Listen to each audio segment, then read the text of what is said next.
What do you do for a living? I detail cars, man. What's going on, guys? Dave here with Dave's Auto Detail out of Roseville, California. And we're here today taking care of two maintenance cars, Tesla and a Lamborghini. Let me show you guys what's going on. All right, Dave, so walk me through your process, man, because I know everybody has their own methods. Right. What's the first thing you do? The first thing we do with the maintenance car is we start on the exterior. We get the exterior dialed in, wheels, tires, and then we start moving on to the inside. Got it. Now, maintenance. Everybody has a different definition. What specifically do you do on the inside? Is it just a vacuum and a wipe, or a little bit more or less? So on a maintenance detail, what we're doing is primarily just a wipe down of the dust interior panels, a good vacuum, door jambs, and then basically all the windows on the inside of the car. And what about the outside? On the outside of a maintenance detail, basically what we're doing is wheels, tires, dressing, and then exterior, and we do give every maintenance car a sealant.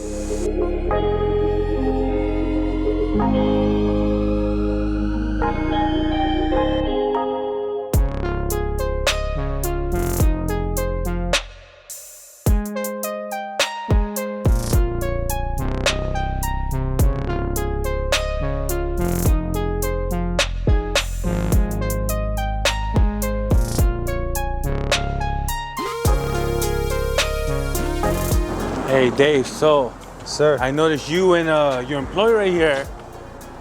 How do you usually juggle the jobs? Like I saw he sprays, you foam, you both scrub.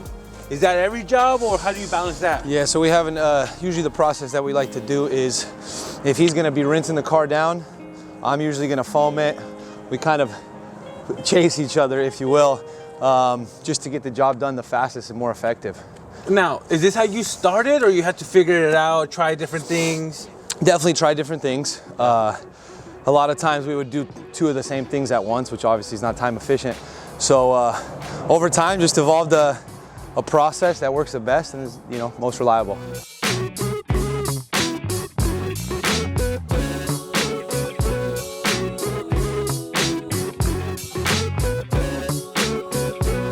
So for most detailers, a lot of you guys know, two-step bucket method is always the best way to go. If you're gonna be providing a hand wash for your client, always get a fresh bucket of water, dip it in, clean it before you go back in to the soap to assure that you're not picking up any type of dirty particles. Just a little pro tip for you guys. What inspired you to use the two bucket method? Because I know some people, hey man, Dave. Yeah. There's some people that hate on the two bucket method, bro. That is true. Why? I mean, the thing is this, you gotta understand, a grit guard is only gonna do so much as far as collecting particles. You gotta dip this in a clean bucket of water to make sure all the crap that you just picked up is gonna come off. That's my belief, and that's how I do it.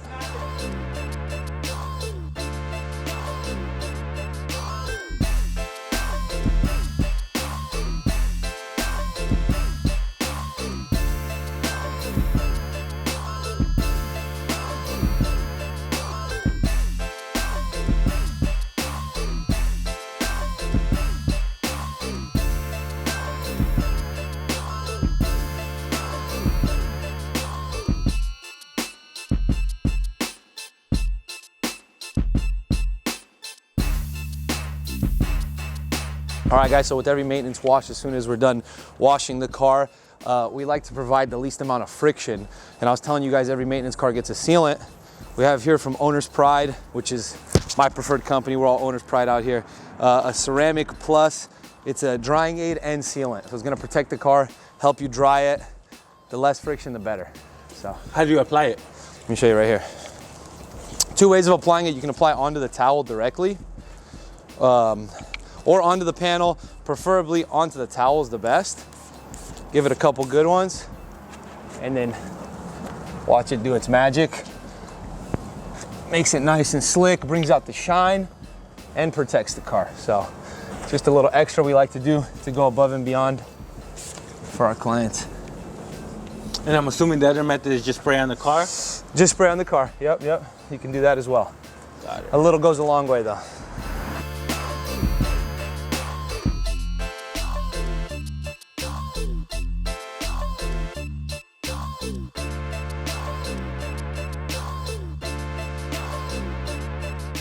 Hey Dave, seems like you're pretty much done with the outside. What's left? We're gonna move on to the wheels and tires, dress those, get those all ready to go. As soon as that's done, we're gonna move on to the inside. Always for you detailers as well, another tip, instead of wasting product on door jambs, they're already wet from the detail, get another towel, give them a good clean before you move on to the inside. Little tip from me, goes without saying, but some of you detailers are starting out, that's always a pro tip. Hey Dave, so we're doing 2 cars right now. Yep. We have another 2 cars later. Yep. Maybe another old. How many cars are you trying to do a day, man? You hustling. If we're primarily doing maintenance clients, I like to do 8 to 12 cars a day. How are you able to handle so many Me and though? my guy here, we just go, man. We got a Yeah? hustler's mentality and we're not gonna quit. We're gonna keep going, take the detail game by storm and just one detail at a time, man, yeah. Right. If we're doing, I'd say deep cleaning and stuff, those take 2 to 3 hours, 4 hours sometimes. So that's, you know, plays into it. But yeah, maintenance clients, we try to do 8 to 12, yeah. Let me ask you, do you try doing like 1 day maintenance, another day details, or however they come in? So every day, I'd say we have at least 6 maintenance clients, minimum, on top of deep cleaning, the different packages we have, which we'll get into later. But yeah. Cool, man.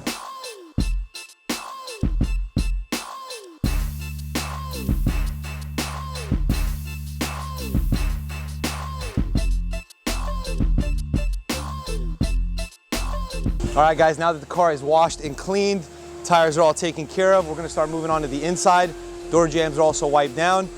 When the car is not super dirty, what we like to do on maintenance clients is just start with the vacuuming. Usually if there's a lot of dust and debris on the panels, what we'll do is we'll knock it all down and let everything fall to the carpets and then vacuum. This one, as you guys can see, is we're here weekly. So we like to start with the vacuuming. We got our guy Sam here starting on the vacuuming, and then I'm gonna show you guys the process of how we do the wipe down next. Got it. One question I have Yeah. is, how do you keep customers' expectations? For example, let's say you have a client, they have a stain. Yeah. Is that included on your maintenance, or how would you approach that? So with stuff like that, we'd usually call the client, let them know, hey, listen, this is what's going on. If they've been a client for a while and we have history, I'll usually just take care of it for them. You know, they've been faithful over the time. So, but most of the times if it is bad or if one carpet is really soiled, we'll let them know, hey, it's gonna be this much more. And a lot of detailers, that's how we make money, right? On the little things that we see, or if we see a customer's car it needs something more, it's always good to offer and try to upsell. Yeah. All right, guys, so we're moving on to the interior wipe down I was telling you guys about. On a maintenance client, you're not really gonna be using, or at least for me, we don't use a lot of sprays and whatever on maintenance cars. So what we'll use is this right here, also from Owner's Pride. It's called Eco Wash. You can use this on the inside, outside of your car. Versatile. So what we'll do is we'll fill up a bucket. We have a bucket over there, and we'll dilute this very lightly. I'll let you guys know all that later, but this is wet right here. We'll take this across all the panels. It's basically just gonna take all the dust off, keep it nice, smelling good as well. That's how we do our maintenance interior wipe downs.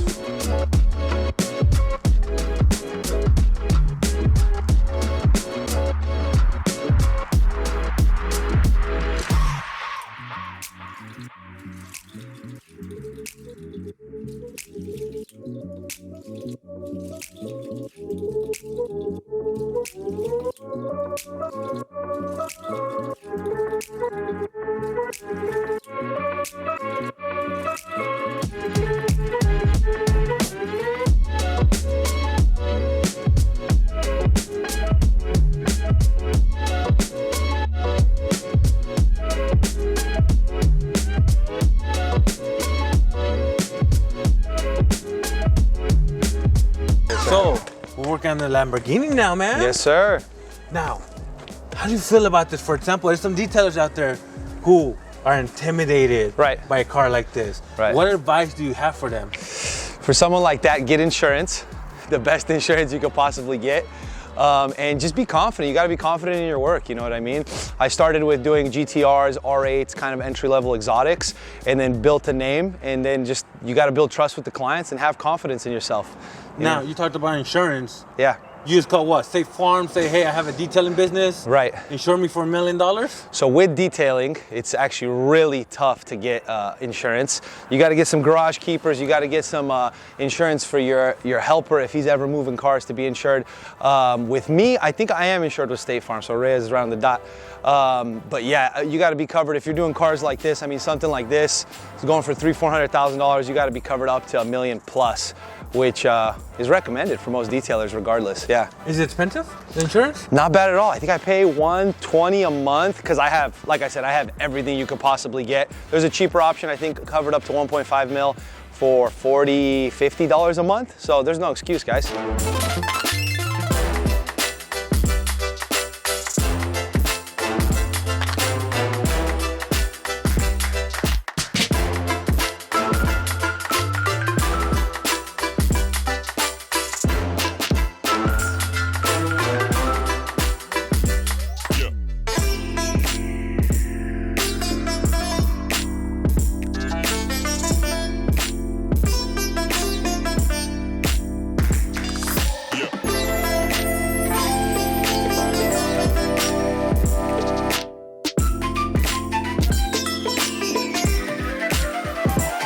All right, guys, so on the Tesla, we showed you the process of drying it with a drying aid.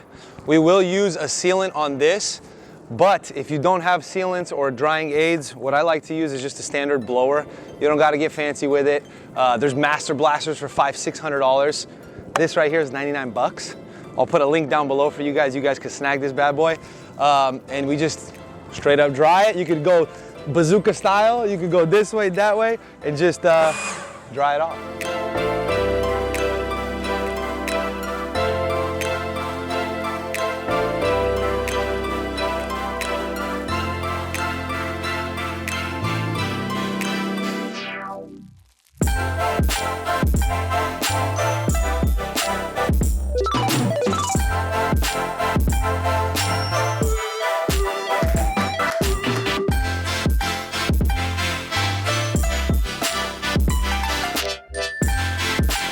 Hey Dave, so yes, sir. You just got off the phone. Yep. Hey, I saw a couple people coming up to you. Yeah. You know, this Yeah. and that. How do you balance the phone calls and working? Right, so like I tell most detailers, most people who ask me, it's important, really important to have a helper, someone that can do the work, keep the job flowing so you can stay on schedule for one, but take care of the clients. I speak for myself, I'm usually 20, 30, 40 messages on my phone that are backed up, and then detailing is dog eat dog. So if you push a client off or a new client or a referral, they'll find somebody else that quick, And yeah, best thing, man, have a guy, a good helper that can take care of the job while you're taking care of business. So have you experienced that before where maybe you missed a phone call? Absolutely. Didn't reply Absolutely, back quickly, absolutely. You hit them up and what do they say or what? Or The worst one is when you get a referral from somebody. You did a good job on a car, they'll refer you to a cousin. The cousin calls you and they're a week out of an unread message and they're like, thank you so much, I found someone else. You not only made yourself look bad, but you made the initial client look bad, which is not the best. So have somebody on job if you can. I know a lot of detailers get intimidated about hiring somebody, but in the long run, it's only gonna save your back and it's gonna get you more clients in the long run. Now, talking about employees, yeah. How long have you had them? How long have I had Sam? Sam's been with us for about 6 to 7 months so far, and he's been killing it. And like I said, I speak from experience because this is something that I went through. I tried to do it all. I tried to do the rims, do this, take phone calls. Then I was running behind like I was telling you guys, and it was just all bad. So if you can hire someone, cut into your pay a little bit, split the work, and it's gonna pay off in the long run. And, okay, we'll get this into another video about the training and all that. Yeah, absolutely. But roughly, how long did it take you to feel comfortable to let Sam do his own thing where you didn't have to watch over his shoulder? Right, so what I do with everyone that I train, there's always a standard operating procedure. There's something that we're gonna go through. And I'd say around 3 months to where it was like, okay, we're gonna put you on a $200,000-$300,000 car and up. You know what I mean? But there has to be proper training and instructions, Standard operating procedure is huge.